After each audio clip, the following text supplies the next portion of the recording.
dead. Media proudly presents... Hey cinephiles, welcome back to Couch Kernels. I got a question for you. Have you ever seen a movie or played a game that was brilliant, like an instant classic that only comes around maybe once in a generation? If you're watching my show, I'm going to guess the answer to that one is probably yes. Now, do you know what a mockbuster is? Why am I asking you? So a mockbuster is a movie made to cash in on the success of a huge blockbuster, usually yielding horrible or at least subpar results. JonTron mentioned about the knockoff games and consoles that they're made to have a kid's older family thinking they're getting them this cool thing when really they're getting them garbage. I'm paraphrasing, but the sentiment could be extended to movies as well. Now, I want to specify that a mockbuster is not the same thing as a twin film. I'll give you a couple of examples here. Okay, so last time I talked about Titanic, but there's a mockbuster made 13 years later called Titanic 2. It was made by The Asylum, who honestly distribute a lot of them. Now, Dante's Peak was a big blockbuster movie about a volcano suddenly erupting in a highly populated area, but there was a twin film to that released within 2 months. A movie with a very similar premise. It was called Volcano. Wikipedia has a whole article devoted to twin films if you're interested, but a few other mockbuster examples are Transmorphers and Snakes on a Train. I hope that helps, but if it doesn't, just remember that twin films are usually released with very little time between them, and mockbusters are released either simultaneously if the Asylum can crap them out in time, or several years after the fact. In the case of today's movie, we went 6 years between the original and the garbage imitator. Today's movie is Mac and Me, the 1988 ripoff of E.T. that was largely funded by McDonald's. I seriously hope it's a coincidence that I decided to have McDonald's while rewatching it. Oh my god, you're level 7 susceptible. Anyway, today's criteria are plot and writing, acting, visual effects, product placement, and soundtrack. So this one starts off with an alien family on an obviously alien world. We're never told which one, but let's just go with Mars. I claim this planet in the name of Mars. Isn't that lovely? We see the dad alien insert a straw into the ground and suck out some clear liquid. With how this thing goes, we'll probably get told it was Sprite. Anyway, a NASA lander shows up and begins testing various stuff, and ends up sucking up the whole family in a vacuum cleaner. Yes, really. Obviously, it malfunctions and returns to Earth. We say it take off and fly through space unassisted, which I'm pretty sure isn't really possible, and then we see the NASA scientists taking it apart and testing everything to find the problem. The family gets out of the lander and escapes the containment of the lab, but they get separated, and through a series of really bad effect shots, the youngest one ends up with a family that's just moving into a new house in California. We see moving day stuff and the little alien wrecking the house. Who made this big mess? Until eventually, the youngest kid in the family and the girl that lives next door catch the alien. After a short time, they decide to use the clues he's given them to try and find his family. Now, I wish I could give them a kernel for this, since I remember actually liking this thing more than E.T. as a kid for some reason, but it's not really an original story, is it? I can't. No kernel here. So our main actors here include Christine Ebersole as Janet, the mom character, Jonathan Ward as Mike, the older brother, Lauren Stanley as Debbie, the neighbor girl, and Jade Caligari as Eric, the main kid who bonds with our alien character. Now, Miss Ebersole doesn't actually contribute much to the movie and is absent for a lot of it, mostly just there to get them to the house and complain when there's a mess. Otherwise, she's a fairly generic TV mom. Jonathan Ward is a typical meathead older brother character, a teenager who's only interested in girls and sports. Otherwise, he's just the older brother from E.T., who is, coincidentally I'm sure, also named Mike. Hi, I'm here to fix the copyright issue. Well, there was a clip here. It was a Disney clip from Aladdin with Iago saying that he's going to have a heart attack and die from not surprise. I thought it was a funny clip, and I think it was appropriate for where I put it. However, apparently, it's not even YouTube or Disney that has a problem with me using the clip. It's UMG, Universal Music Group. Figure that one out. Lauren Stanley as Debbie is a little too willing to go along with things, and she's very sincere, but she reads lines really weird at times. And Jade Caligari was a good representation choice, as Eric has spina bifida and so does Caligari. But he reads lines terribly.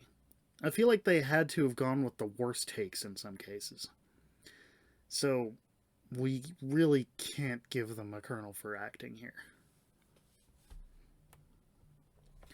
And now let's talk about the look of this thing. If I had a dog with a face like yours, I'd shave his ass and teach him to walk backwards. For starters, this movie doesn't really know what it is sometimes. It's a kid's movie, but at times it shows the bones of a mediocre horror. It also hasn't really aged well since 1988. I realize that means it's 34 years old, but I've seen older movies that look better, like pretty much anything by Georges Méliès, and all of that is over 100 years old. Seriously, just watch The Man with the Rubber Head after this. It'll only take you 2.5 minutes to watch the whole movie here on YouTube. And that came out in 1901. An example of what looks bad, the prime one in fact, are the puppets used for the alien family. The super not realistic or lifelike in any way rubber puppets. Near the beginning, the little one gets splattered on someone's windshield and they refer to it as an omelet with eyes. Which is probably more accurate than it should be. There's also a big chase scene around the 1 hour mark where the FBI is chasing after Eric and the alien. You know, not unlike when Elliot had E.T. in his bike basket. And in this scene, there are a few shots that are obviously done from behind for a reason, because it's extremely obvious that they used either a stunt double or a mannequin for the shots. And I get that VHS had lower quality video, but it's not exactly like I was watching the Blu-ray here. The visuals and effects look really bad, and I can't give them a kernel. Now for the product placement. Now, product placement is bad, so we probably want a minimal amount to earn a kernel here. So let's get into this and cover the brands that I noticed. There may be more, but this is what I caught. Eric, Mike, and Janet are from Illinois, so Eric and Mike are Chicago fans, with merchandise shown in several shots for the Bears. What's the score? Nothing. Who's winning? The Bears. And the Cubs. I'm only going to count the two teams as one entry here, though. Pretty early on, we find out that the family likes their Coke products, with Eric drinking one in the car. But Mac and his family like it too, with Mac being lured by Coke like E.T. was with Reese's Pieces, and his family being revived later on with it. When the family gets to the house, we see the movers unloading a ton of strategically placed boxes that all read United Van Lines. In Eric's room, we see him eating a bag of Skittles, and then we see him change the battery in his remote control car, and for a brief shining moment, Energizer and Skittles get to share a product placement moment on screen. Oh, and Eric's TV? We linger on the logo for a second, so we know it's a Zenith. These all appear in the first 25 minutes. Other notable ones, of course, have the mom working at Sears, Debbie wearing a Rawlings football helmet when they capture Mac, and all the McDonald's product placement. When the boys drop their mom off at work, they decide to go to McDonald's for a Big Mac. Courtney, Debbie's older sister and a love interest for Mike, works at McDonald's. The alien is named Mac, for God's sake. Oh, did you want more? You know how I normally put the trailer for the movie up while I talk about the story? Did you notice today?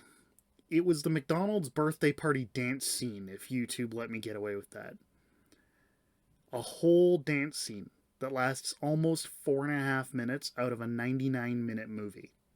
Like, that means that literally more than 4% of this movie is product placement, And this being a kids movie, that's really sick. 8 companies, if you weren't keeping track. 8 companies that I noticed. I find that unconscionable, so not only is this thing not getting a kernel, I'm going to issue it something new. Something that actually removes a kernel from the movie's overall score. We're breaking out the Mega Kernels.